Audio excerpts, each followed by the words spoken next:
Vous écoutez le podcast True Crime, l'affaire Charles Marion, les révélations. Aujourd'hui, nous voulons savoir combien, selon le public, la famille Marion devrait-elle demander en dédommagement auprès de la Sûreté du Québec. Bonne écoute! Salut Alexandre! Salut Lydia, bonjour tout le monde. Bonjour tout le monde! Comment ça va aujourd'hui? Ça va bien? Ça va bien? Ouais. J'ai une première question qui tue pour toi pour commencer. As-tu eu des nouvelles de la SQ? Non. Non! Non. On s'en attendait, hein? Ouais. Fait que là, on n'a pas une nouvelle de la SQ. Fait que là, on l'a dit la semaine passée, la nouvelle étape, c'est qu'on refait une nouvelle mise en demeure, mais cette fois, c'est pas des excuses publiques qu'on demande, c'est de l'argent. Ben oui, écoute, il leur reste encore quelques jours. On leur avait donné quand même 20 jours. 20 jours. Donc, on n'enverra pas de nouvelles mises en demeure avant le 10 mai, mettons. Dans ces eaux-là. Mais si on récapitule, Lydia, là, on a fait une sortie publique dans une émission à Haute-Côte d'écoute le 24 mars, leur demandant des excuses. Ils n'ont pas pris contact avec nous. C'est sur le monde à l'envers? Ouais. Okay. Ni la SQ, ni le ministre Bonardel. Ni l'un ni l'autre. Ni l'un ni l'autre. On a dévoilé dans ton podcast, on l'a diffusé aussi dans les médias, là, une mise en demeure qu'on a envoyée à la Sûreté du Québec il y a une semaine et demie, dans laquelle on demande des excuses. Il n'y a pas de demande d'argent. C'est sûr qu'on veut un geste qui est fort, qui est très public, là, pour compenser pour l'immense préjudice. Et on est en attente de réponse. Si on n'en a pas, ben là, on arrive à l'étape poche, mais apparemment, c'est obligatoire, c'est de chiffrer ça. On a des gens qui travaillent actuellement là, pour identifier au niveau des pertes de salaire, des déplacements. Il y a eu des incidences dans la famille très importantes durant les 45 dernières années qui sont directement branchées sur l'affaire Marion. Ma présence à Matane a un lien avec l'affaire Marion. J'en ai déjà parlé, peut-être qu'on aura l'occasion d'en... Assurément, il va falloir en reparler parce que ça va toucher d'autres mondes comme moi. Mais ça va être une incidence positive. Ça va être une déduction. Mais, bref. On aime ça la Matanie, hein? Il y a beaucoup de choses. Il y a beaucoup d'éléments qui sont à considérer dans ce calcul-là. Mais la réparation, le dommage et intérêt, d'abord, on n'a jamais voulu aller là, la famille. Mais là, les excuses, on les aura pas. Là. Si le passé garant de l'avenir, ils répondent pas, donc on n'en aura pas. Il va falloir chiffrer ça. Puis on va se servir de ce montant-là pour publiquement rétablir la réputation de Charles. Si on les a pas, les excuses, ben, le fait qu'un juge va venir assurément dire à la Sûreté du Québec, vous avez fait des torts irréparables à cet individu-là et à sa famille. Et vous allez les dédommager pour XY. Le gros hit, Lydia, là, puis tu te poses sûrement la question. Je suis sûre que tu vas répondre à celle que j'attends de te poser, là. En fait, le gros hit, c'est on est capable d'identifier ou de chiffrer des dommages comptables.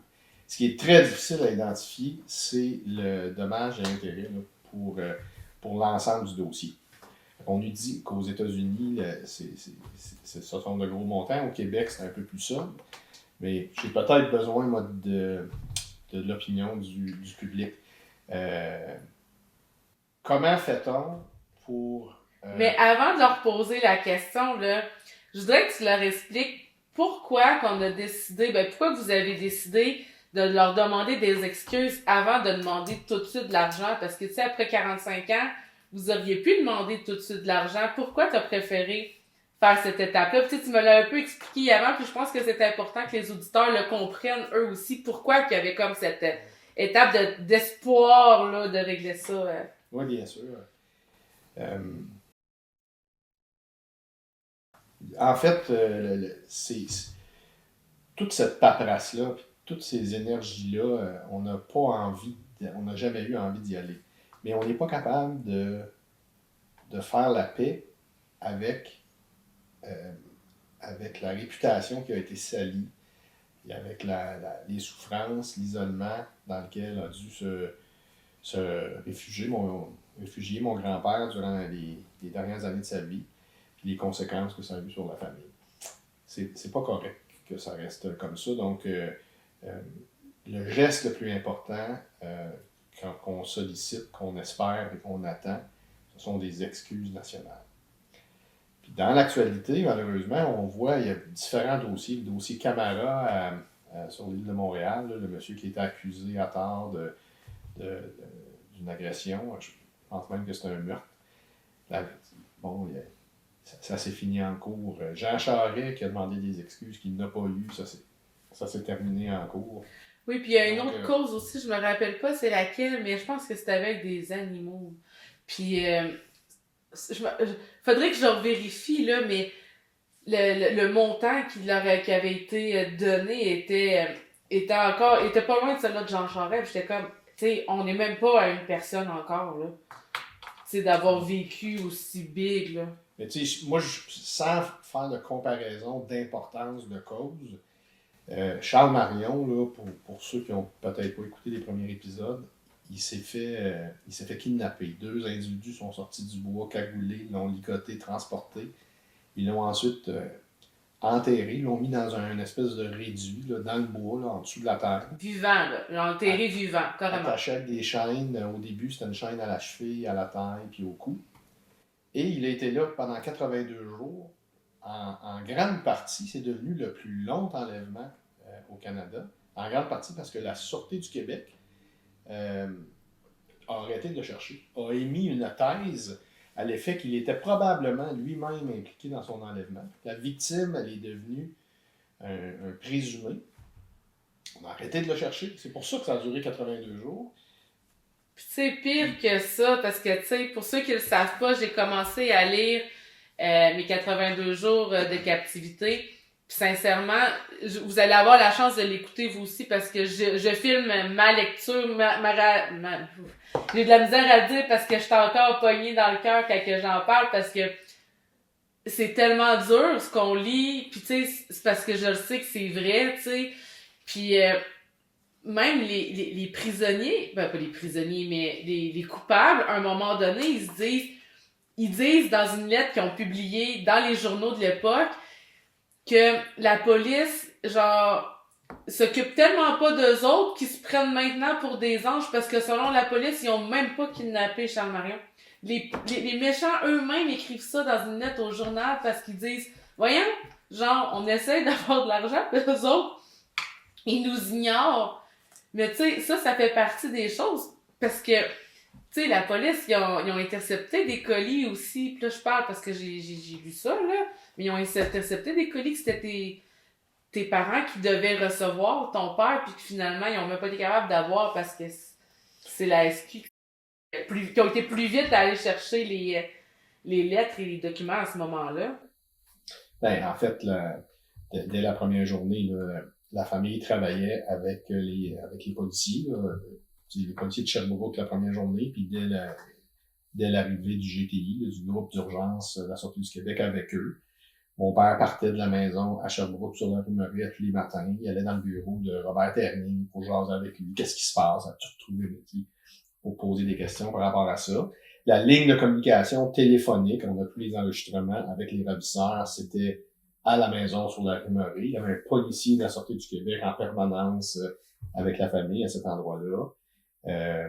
Bon, puis donc il se crée comme un triangle. Alors il faut comprendre qu'il y a une grande collaboration qui s'installe, mais malheureusement, ben, mon père Pierre a été mis au fait des doutes qu'avait la Sûreté.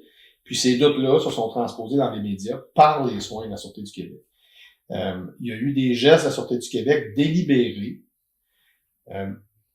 pour aviser les médias de leurs doutes à le fait qu'il était impliqué. Il y a eu des mensonges qui ont été émis, puis il y a eu des gestes aussi qui ont été faits par manque de professionnalisme. Là. On en a parlé beaucoup, le fameux hôtel, les policiers étaient à l'hôtel, ouais. Ça arrivait de Montréal, la gang de journalistes était là, puis il y avait un mandat de leur patron, ces journalistes-là. Hey, allez leur jaser là, à l'hôtel. Et on a beaucoup parlé du polygraphe de John Gallianos, qui s'est inventé professionnel à cette époque-là. Il l'est peut-être aujourd'hui, je pense que oui, mais en 1977, il l'était pas encore. C'était un junior. Et le test qu'il a fait, où il a affirmé que Pierre avait menti, a été démenti par un autre expert de la Sûreté du Québec avec un peu plus de galon, probablement, a été démenti par un test qui a été fait par la GRC, parce que Pierre Marion et son avocat de l'époque, Daniel Hébert, sont allés à la GRC faire le même test qui dit que Pierre Marion dit la vérité. Alors, tous ces éléments-là ont été mis dans les médias de façon intentionnelle par la Sûreté du Québec, puis avec les conséquences qu'on connaît là, aujourd'hui. Ben c'est ça, puis j'ai une drôle de question, tu seras peut-être pas capable d'y répondre à celle-là, mais tu sais, dans tous les communiqués que les ravisseurs ont publiés dans les journaux, là, ils disaient-tu toute la vérité dans leur lettre? Ou... Là, tu me poses la question, est-ce que les ravisseurs mentaient? Les ravisseurs disaient tout et n'importe quoi. Les ravisseurs essayaient d'avoir de l'argent. Puis n'eût été de l'idée de Pierre au mois d'octobre, là, Pierre a eu l'idée d'essayer de compenser les ravisseurs. Il est allé voir Robert Terrien, le boss du groupe de la Sûreté du Québec, l'homme le plus abominable qu'il y avait dans les rangs de la Sûreté du Québec à ce moment-là, pour lui dire, écoute, faut que ça arrête. Je propose que la famille puis les amis, on ramasse une somme d'argent puis qu'on tente une ultime tentative pour récupérer Charles. Alors, ça a été très risqué, ça s'est fait, ils ont déposé l'argent, 50 000 $, dans le bois. Puis Charles a été libéré le lendemain à l'aéroport d'Estingus. Ça s'est fait avec la police, mais contre l'avis de la police. C'est même rendu là, la Sûreté du Québec voulait pas. On a un enregistrement qui en témoigne, où Robert Terrien joue un peu au psychologue ou au brillant, alors que son propos est futile et tout à fait incohérent avec la volonté de la famille d'arrêter cet enlèvement-là. Puis c'était la même chose pour la capture des ravisseurs au mois de juin qui a suivi. Le fameux GTI a absolument rien à voir dans ça. Fait que pour toutes ces raisons-là, ben, on a demandé des excuses dans un geste fort à la Sûreté du Québec. Visiblement, en tout cas jusqu'à preuve du contraire. Ils préfèrent payer. On les aura pas. Donc, il faut chiffrer notre fameuse demande ou mise en demeure de dommages et intérêts. Puis je répète là ce qui nous préoccupe. Ce qui nous préoccupe, c'est que le montant ne peut pas être petit. L'ampleur du supplice de Charles en premier et tous les dommages vécus par la famille, par Pierre. Vous irez voir le documentaire qui a été réalisé par François Gingras si vous avez la chance. Il sort sur Addict TV le mercredi 26 avril. Oh, à noter. C'est à 10 heures, ça dure 6 semaines. Donc, vous irez voir ça, c'est un bijou de réalisation. Vous allez pleurer à quelques reprises, je vous avertis. Donc le montant peut pas être insignifiant. Puis l'autre élément qui nous préoccupe, c'est que si le montant est trop élevé, ben ça indigne la population, puis ça, on veut pas faire ça. Donc, on a cette tâche-là à faire. Alors, s'il y a quelqu'un qui a un commentaire à faire par rapport à ça, on va tout l'aider, hein, Lydia. Oui, assurément. Puis, tu sais, la problématique aussi, c'est que il y a pas de jurisprudence sur cette affaire-là. Ça s'est jamais passé avant. Fait qu'on peut pas se baser sur... Ben, moi, je suis pas juriste, là, mais on n'a pas beaucoup de références. Oui, c'est ça, tu sais, ça le dit, là, le plus long enlèvement au Canada. Faut se rappeler aussi que Charles Marion, c'est un employé de la Caisse populaire de Sherbrooke-Crest, fédéré par le Mouvement des Jardins. Donc, c'est un employé du Mouvement des Jardins. Puis le Mouvement des Jardins n'a pas aidé son employé, ni quand il était vivant, ni depuis son décès. Il n'a jamais défendu son employé publiquement. Il s'est toujours caché, le Mouvement des Jardins, derrière la thèse de la Sûreté du Québec. Donc, on a de grandes attentes face au Mouvement des Jardins avec le même objectif, celui de rétablir la réputation de Charles. Est-ce que c'est encore la même chose aujourd'hui avec Desjardins? Desjardins, là, on a eu un échange de courriels de lettres, en fait, avec eux. Le président, M. Cormier, a refusé de nous rencontrer. On a été rencontrés par une gentille madame à ses bureaux de Lévis l'automne dernier. C'est quelle raison qu'il t'a donné pour refuser de te rencontrer? Le premier élément qui était un petit peu déstabilisant, c'est que cette madame-là travaille au Mouvement Desjardins depuis 30 ans. C'est quelqu'un de visiblement bien placé, mais c'est pas la présidente. Hein. Le président a refusé de nous rencontrer. Et ça fait 30 ans qu'elle est là et elle ne connaissait rien, ni du début, ni de la fin de l'affaire Marion. Donc, le Mouvement Desjardins, ce n'est pas juste une façade, il n'en a rien à cirer de son employé et de ce qui lui est arrivé parce qu'il était un employé. Charles Marion n'a jamais été là la cible. Les ravisseurs n'ont jamais cherché à blesser ou à enlever Charles Marion comme personne. C'était l'outil, Charles Marion, pour atteindre le Mouvement Desjardins. C'est lui qui a subi, et sa famille, qui ont subi tous les mauvais côtés d'un geste criminel aussi odieux que ça. Puis le Mouvement Desjardins l'a littéralement abandonné. Ses amis à la Caisse de Sherbrooke ont essayé tout ce qu'ils ont pu personnellement pour l'aider. Mais officiellement, le Mouvement Desjardins a juste fait une croix sur son employé, a tourné la page. Et même après 45 ans, après tout ce qu'on sait, après les preuves irréfutables de l'innocence de Charles, puis tout le supplice qu'on lui a fait subir, le Mouvement Desjardins persiste et signe. Ça ne nous concerne pas. On laisse ça à la Sûreté du Québec. Donc, moi, je serais inquiet si j'étais un employé du Mouvement Desjardins. Hein. Ça reste une institution bancaire. Si vous arrive quelque chose... Une entreprise. Si vous arrive quelque chose, je suis pas certain que vous avez le meilleur employeur pour vous aider ou pour vous protéger. Mais tu sais, je vais revenir avec quelque chose qui est dit là-dedans aussi, parce que, tu sais, les ravisseurs, c'est pour ça que je te demandais, c'est-tu vrai tout ce qu'ils ont dit? Parce qu'ils disent des affaires assez crues puis assez dérangeantes là-dedans, là.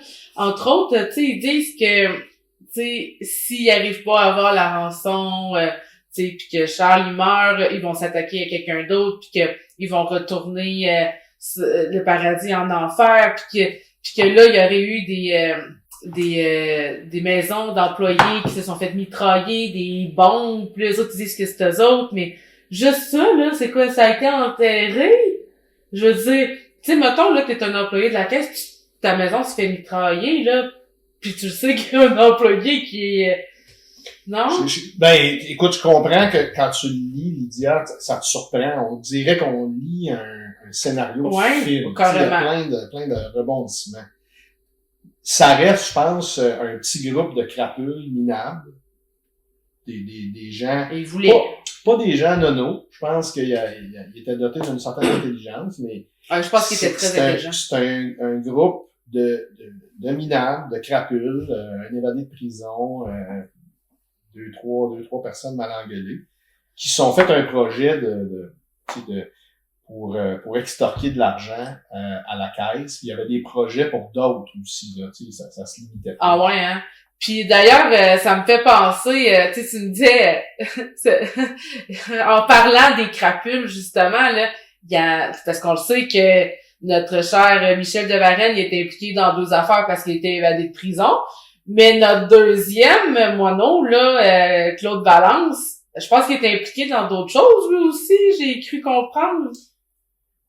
Il est impliqué dans beaucoup de choses. D'abord, il a terminé sa vie un peu bizarrement, là, chicane à propos d'un chien avec son voisin.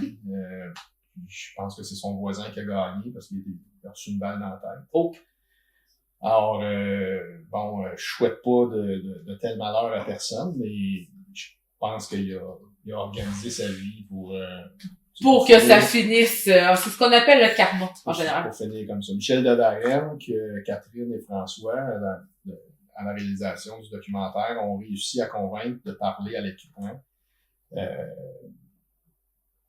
Nous révèle, là, nous reparle, en fait, de l'innocence de Charles Marion et de toutes les manigances là, qui ont pu mettre en place pour essayer de se sortir des accusations qui pesaient contre eux.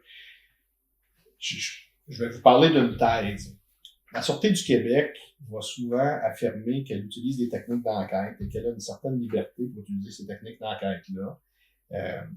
Mais même si c'est la police, ce qui est dit et nommé par un corps de police dans l'espace public, c'est beaucoup plus restreint que ce que tu es capable, comme policier, de dire dans une salle d'interrogatoire ou entre collègues dans un endroit qui est confidentiel. Alors, la Sûreté du Québec, on a des boîtes et des boîtes de preuves, là, des gestes qu'ils ont commis, et délibérément, et par manque de scrupules, en toute impunité, et par, je dirais, manque de stratégie aussi, là, vers les médias. Et la Sûreté du Québec peut se défendre que ça fait partie d'une stratégie visant à diminuer aux yeux des otages et de la population la valeur de l'otage, diminuer leur demande et favoriser sa survie, donc sa récupération, sa survie. Or, en faisant ça, la Sûreté du Québec, quand elle se permet d'aller dans l'espace public puis de mettre en doute l'implication de la victime elle-même dans son propre enlèvement, elle s'assure à 100% de briser le processus judiciaire. Parce que au Québec, dès qu'il y a un doute raisonnable sur un crime, on innocente l'accusé. Alors, dans le cas d'un enlèvement, si on laisse entendre, si la police elle-même laisse entendre que peut-être que l'otage fait partie de son enlèvement, il n'y a plus de crime. C'est presque une garantie absolue. Alors, la Sûreté du Québec, c'est elle-même couillonnée jusque dans le milieu du front, en s'assurant que le processus judiciaire avorte. Puis mettre en cours l'avocat d'un des accusés, Claude Valence, que tu as nommé, Lydia, il s'est servi de ça. 100% de sa thèse de défense, à mettre en cours, s'est appuyé sur la thèse fabriquée par la Sûreté du Québec. 100%, c'est gros, là. J'ai rencontré Maître en cours la semaine dernière à Magog. Il m'a confirmé ce que je te dis. Ce n'est pas une déduction. Lui, pour faire innocenter son client entre autres, des accusations de kidnapping et de séquestration, 100% de son propos et de sa défense s'est appuyé sur ce qu'avait fabriqué la police, la Sûreté du Québec. En fait, le fameux groupe GTI. Là. Je les sépare, parce que les vrais policiers, les gars de Sherbrooke, alors, ce gang-là, ils ont fabriqué cette thèse-là, puis Maître en cours se gêne pas pour nommer que cette thèse-là était erronée, est fausse. Ah, c'est ça. Donc, puis je savais. C'est quand même pas rien. Pour ceux, qui sont un petit peu plus nostalgiques, mon grand-père est installé dans un réduit souterrain de 6 pieds d'eau, 8 pieds de large, puis je pense que c'est 6 pieds. Et puis là, c'est même pas de la nostalgie, là. Ce que tu me montres là, c'est du gros, là. Sincèrement, moi, quand Alexandre, il m'a écrit pour me dire, hey, j'ai ça, puis là, je vais le laisser vous expliquer c'est quoi le ça en question, là. Mais, c'est weird dans le tabarouette. Donc, juste là, il était dans un réduit, là, en dessous de la terre, c'était une cache. Donc, il y a une trappe, tu rentres dans un trou. Dans ce trou-là, tu as une autre petite porte. Là, tu rentres dans un réduit. 6 pieds d'eau, 8 pieds de long, 7 pieds de large. Bon. Dans ça, il y avait un seau pour ses besoins. Il y avait un matelas de foam. Il était enchaîné, comme je vous le disais tantôt. Des chandelles, puis une petite boîte avec du tabac, puis une petite boîte avec de la viande froide. C'est ça qui lui amenait ses ravisseurs. Fait que mon grand-père, qui était chasseur, pêcheur, toute sa vie. Il était débrouillard. Il s'est fait un toaster. Hey. Alors ça, c'est une poignée, c'est probablement la poignée qu'il avait sur son seau. Il s'est fait un toaster. Il faisait retirer ses toasts sur la chandelle dans sa cache pendant 82 jours. La Sûreté du Québec a ramassé ça là, quand la cache a été découverte. Puis on voit encore là, les traces là, de la chandelle. Ça n'a pas de bon sens. Tu sais, il faut comprendre, 82 jours dans cet environnement-là, je suis descendu, là, je m'en souviens encore, même si j'étais très jeune, là, c'est quelque chose, là, c'est épouvantable comme condition. Ça me donne des frissons juste...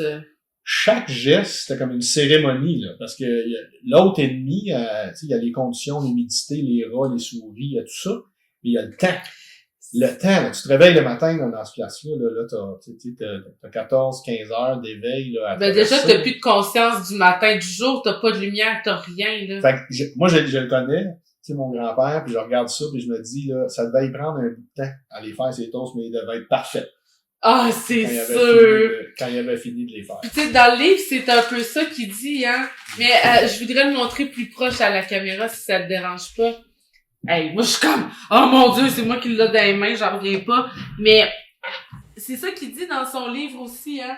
C'est que chaque moment était devenu particulier. Il fallait prendre le temps de...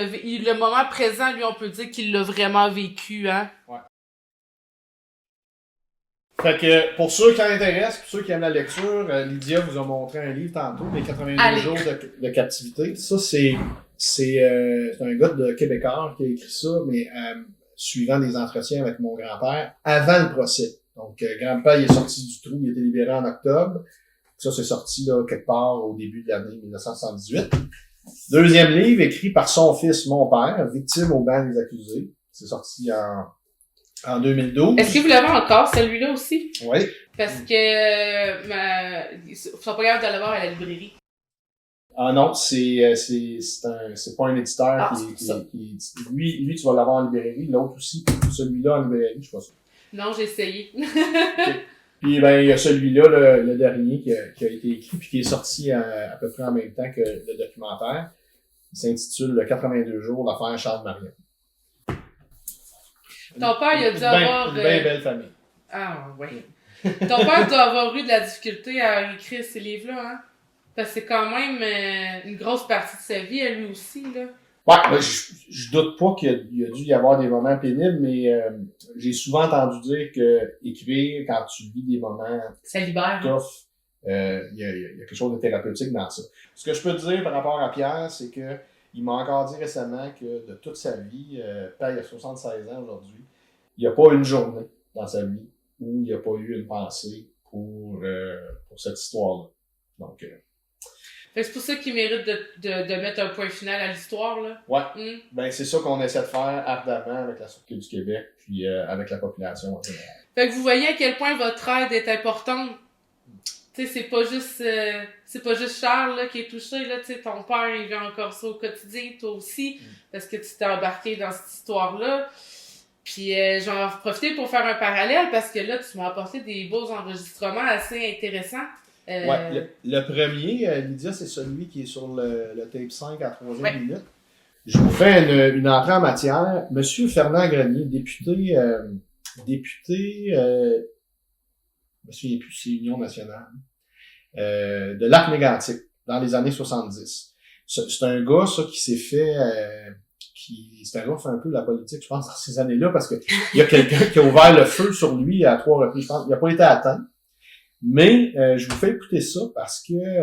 à 3 reprises? Ouais, il y a eu 3 coups de feu. T'es chanceux, tabarouette. Et quelques années plus tard, il a pris la parole à plusieurs reprises, notamment à l'Assemblée nationale, imaginez-vous. Ah ouais. En questionnant monsieur Marc-André Bédard. Marc-André Bédard, qui était le ministre de la Justice à l'époque. Aujourd'hui, son vis-à-vis, ça serait pas le ministre de la Justice, ça serait François Bonnardel, le ministre de la Sécurité publique. Ce ministère-là n'existait pas dans les années 70. Marc-André Bédard. Et il dit clairement, c'est une discussion que vous allez entendre avec le journaliste que vous connaissez aussi probablement, Claude Poirier. Il lui dit, non, lundi matin, je demande ça à Marc-André Bédard. Faut qu'il y ait des excuses à cette famille-là. Ça n'a pas de bon sens de les avoir maganés comme ça. Fait que je trouvais ça assez pertinent dans le cadre de ton podcast. Ah ouais, vraiment. Puis d'ailleurs, s'il y a des politiciens qui nous écoutent, on aura encore besoin de poser la question au ministre Bonnardel directement. Donc, s'il y en a qui veulent porter notre étendard puis aller lui poser la question, parce que moi, j'ai pas son numéro de téléphone, fait que je peux pas le faire. Mais s'il y en a qui l'ont, je peux me faire un plaisir de l'appeler pour lui demander directement. Donc, l'extrait est à la 3e minute. De numéro 5.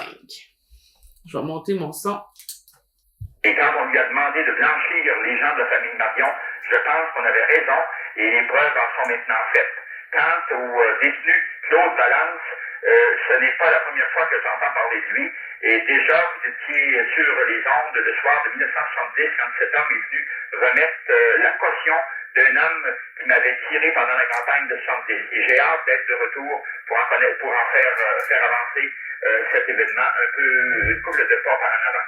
Monsieur Grenier, donc, en votre retour au Québec lundi, vous avez demandé officiellement à M. Bédard de faire une déclaration publique pour au moins blanchir M. Marion et les membres de sa famille. Chose certaine que s'il ne l'a pas fait à ce moment-là, c'est la première chose que je vais lui demander, parce que je me mets dans la peau de l'un ou l'autre des membres de cette famille, je trouve absolument inacceptable que des personnes restent soupçonnées comme ça, alors qu'on l'a vu dans d'autres personnes qui étaient des personnages politiques, qu'on a réussi à blanchir ces personnes en moins de 24 heures dans certains cas, et moins de 48 heures dans d'autres cas. Il est inacceptable que des gens de famille Marion souffrent encore de n'être pas blanchis dans cette affaire. Alors, c'était le député de Mégantic, Fernand. Donc, c'est ça, tu sais. Ça, c'est 78. Ouais, c'est ça, c'est un an après, là. Puis là, on pourra jamais dire que ça n'a pas été demandé. Ça a tellement été demandé. Hey, je suis sous le choc, là! Toute personne qui s'est intéressée un petit peu. Qu'est-ce que c'est ça, l'affaire Marion? Comment ça... Puis qui a lu un petit peu... On comprend, même si c'est complexe, on comprend rapidement. Mais c'est pour ça que j'ai été interpellée dès que tu as commencé à m'en parler, parce que moi aussi, comme toi, dès que j'ai commencé à m'intéresser à l'affaire, puis que j'ai commencé à lire, à m'instruire, puis à chercher, j'étais comme non, ça, je peux pas, non. Non, puis là, je le dirais pas, parce que je sais pas que juste cette phrase-là, c'est ça qui arrive, fait que je le dirais pas, mais on règle ça cette année. Le deuxième extrait, ça, vous allez entendre la voix de mon grand-père Charles. C'est un petit peu émotif, là, peut-être pour certains qui sont prêts. C'est un petit extrait, c'est dans le tape 6, à la 5e minute, Lydia. Donc, l'objectif de la diffusion de cet extrait-là, c'est pour que vous entendiez la voix de Charles. Et Charles répond à une question, là, je vous mets en contexte pour éviter de faire jouer trop longtemps, mais Charles répond à une question sur ce qui se passe avec lui à ce moment-là. On est dans l'année qui a suivi sa libération, Lydia, puis il explique à un journaliste là, qu'il devait quitter, puis vous allez entendre les motifs pour lesquels il doit quitter. Là. Donc, tape 6, on est à... On est à la 5e minute, je pense. 5e minute, je vais revenir un petit peu. Je me souviens. Voilà. Et voilà. Tranquillement, oui, évidemment. La santé est affectée considérablement. Oui. Oui, évidemment. C'est une brisure qui ne sera jamais réparée complètement. C'est évident. Depuis un certain temps, là, ça va mieux. Depuis qu'ils ont trouvé le sang, évidemment, comme tu sais, ça ne va pas faire autrement que l'aider, parce que là, c'est rendu extrêmement pénible, défigurable pour moi, surtout à cause de l'opinion publique, pas de façon normale, parce qu'il y a toujours quelque chose à l'horizon, hein. Je rencontre le médecin toutes les semaines, et puis, mais ça fait rien, tu sais, on essaie d'organiser ça pour faire le mieux possible. Puis, en somme, ça va pas si mal. J'ai de la difficulté à dormir. Je trouve que j'ai tant des médicaments constamment pour être capable de dormir. Écoute, je travaille pas, je reste à la maison, puis tourne en rond passablement. Tu peux l'arrêter Lydia. Je ne sais pas si, là, je sais pas comment tu vas arranger ça, si tu vas être capable au montage d'améliorer le son, mais en fait, la voix que vous avez entendue au début, c'est celle de Charles, et il explique à un journaliste à qui il parle au téléphone. On n'entend pas la question. Ah, c'est pour ça. On l'entend dire, la situation avant son départ, lui avait une sœur, Charles Marion, qui vivait en Floride. Et il était agressé et foudroyé du regard par toutes sortes de gens dès sa sortie du trou. Alors, il avait besoin d'un échappatoire. Il fallait qu'il quitte. C'était vraiment pénible pour lui. Et il nomme, c'est l'opinion publique.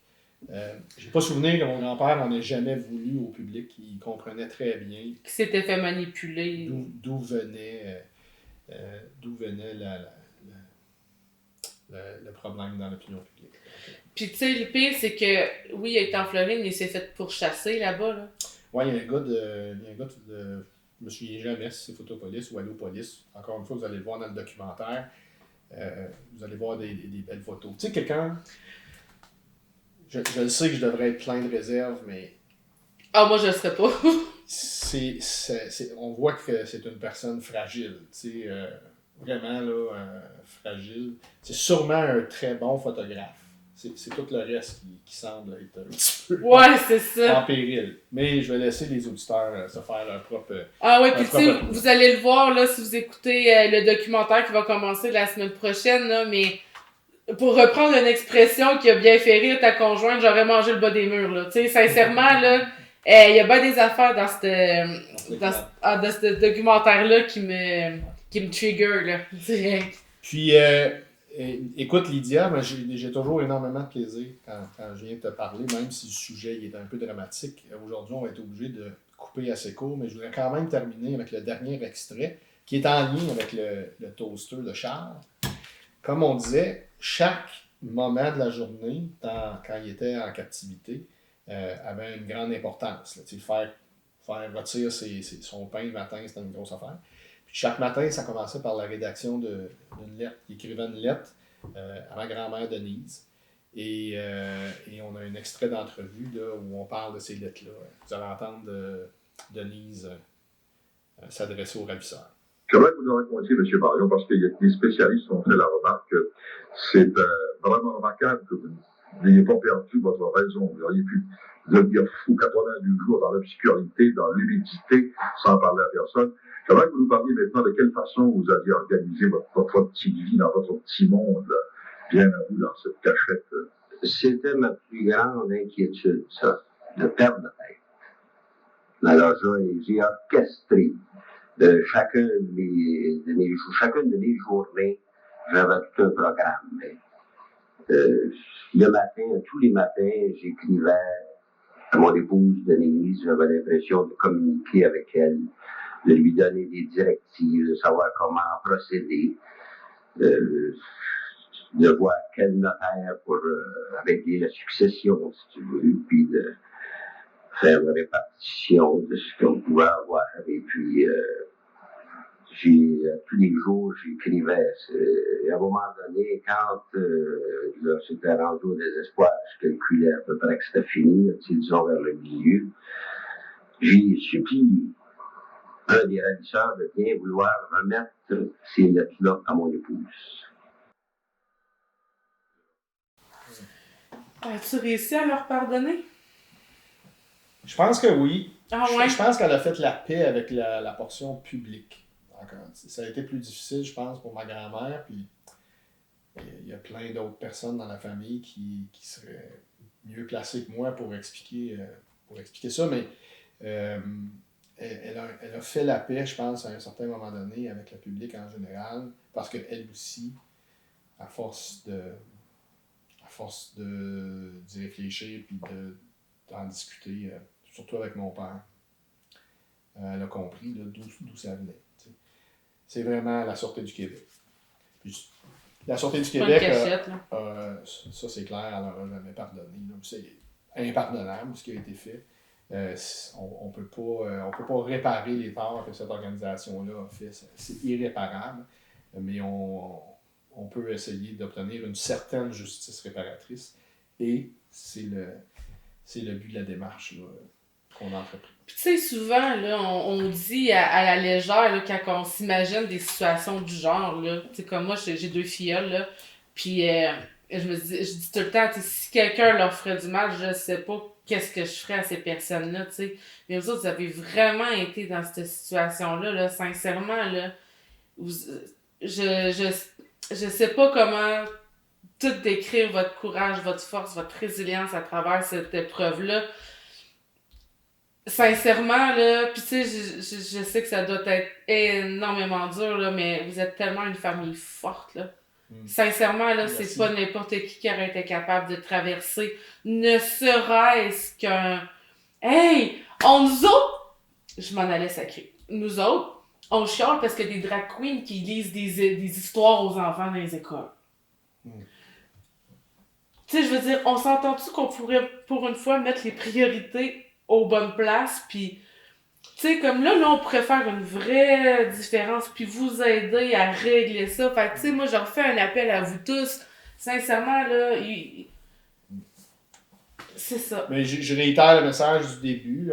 On est dans notre épisode entre deux sollicitations à la Sûreté du Québec. Une première qui demandait des excuses nationales et qui visiblement ne semble pas avoir eu d'écoute. De la part d'ASQ. Parce que le public, vous avez été là, sincèrement, les codes d'écoute de nos épisodes sont excellents. On dirait que ça s'est pas encore rendu à l'ASQ. Fait que si vous connaissez du monde qui connaissait du monde, envoyez-leur pour le fun. Donc, c'est ça, la prochaine étape, c'est qu'il faut chiffrer la demande qu'on va faire à la SQ. Puis, je demande l'aide clairement du public pour m'aider à identifier un montant qui a du bon sens, qui ne sera pas trop élevé pour indigner le public et qui ne sera pas trop bas pour rendre insignifiant le supplice qui a été vécu par la victime et par sa famille. Puis justement, on va en profiter. Tu dis pas un montant trop élevé pour pas indigner le public. On a le public avec nous. Pour vous, c'est quoi un montant qui serait raisonnable pour compenser tous les préjudices que la famille Marion a vécu depuis 45 ans, en comptant bien évidemment que c'est le plus long kidnapping au Canada, qu'ils ont eu énormément de préjudices du GTI, de la Sûreté du Québec, qui sont supposés d'être là pour nous protéger. On a énormément de preuves, puis vous en avez encore des bacs, là, c'est ça, de preuves qui montrent que vous avez raison, puis c'est pour ça que vous n'avez pas peur de vous en aller en procès, vous êtes rendu là. On voulait l'éviter parce qu'on veut pas se rentrer là-dedans. C'est lourd émotionnellement, un procès, là, tu sais. C'est rendu là, c'est pas la lourdeur. Lydia, c'est le mécanisme lui-même. Ça coûte de l'argent, à tout le monde. C'est sûr qu'il y a du temps. Mais tu sais, il y a eu mort d'homme. Comme tu dis, les préjudices sont assez clairs. Il y a mort d'homme, faut pas l'oublier. Il a fini par mourir de toute cette histoire-là à cause de ce qui s'est passé. Fait que je vous pose la question, écrivez-le en commentaire sous cette vidéo pour que ce soit plus facile là, pour moi d'aller suivre par la suite. C'est quoi vos théories, mais mouillez-vous. Dites-nous c'est quoi un montant réaliste selon les auditeurs ici. C'est quoi? Moi, je suis pas capable. On dit 1 million par jour. Il a été 82 jours enfermé. Fait que ça fait 82 millions. Ou tu sais, Jean Charest, mettons, c'est 350 000. 350 000 par jour pendant 82 jours. Tu sais, c'est quoi, sur quoi qu'on se base pour mettre un prix? Il n'y a pas d'expert. Ben, c'est pour ça que je relance la question au public, parce que moi, j'ai eu la discussion avec ma mère en fin de semaine, puis elle non plus est pas capable de répondre à la question. Je disais, tu sais, maman, si c'était à toi que ça avait été arrivé, si c'était à toi que ça serait arrivé, et là. Moi, je suis hyper proche de mes parents, là, sincèrement, là, j'ose pas imaginer. Fait que, tu sais, je ne suis pas capable humainement de chiffrer ça. Fait que c'est pour ça que je vous le demande. Moi, je vous pose la question, puis je vous la repose, puis je veux vraiment avoir des réponses. Si vous prenez le temps d'écouter l'épisode de podcast jusqu'ici, vous avez aucune raison de pas vous mouiller puis de mettre un chiffre en commentaire. N'importe quoi, selon ce que vous trouvez logique. Puis après ça, on va voir, selon les réponses de tout le monde, qu'est-ce qui nous semble le plus logique en bout de ligne. Ça va nous donner un point de départ, toujours bien. Merci, Lydia. Merci. Ça me fait plaisir. Bonne journée tout le monde.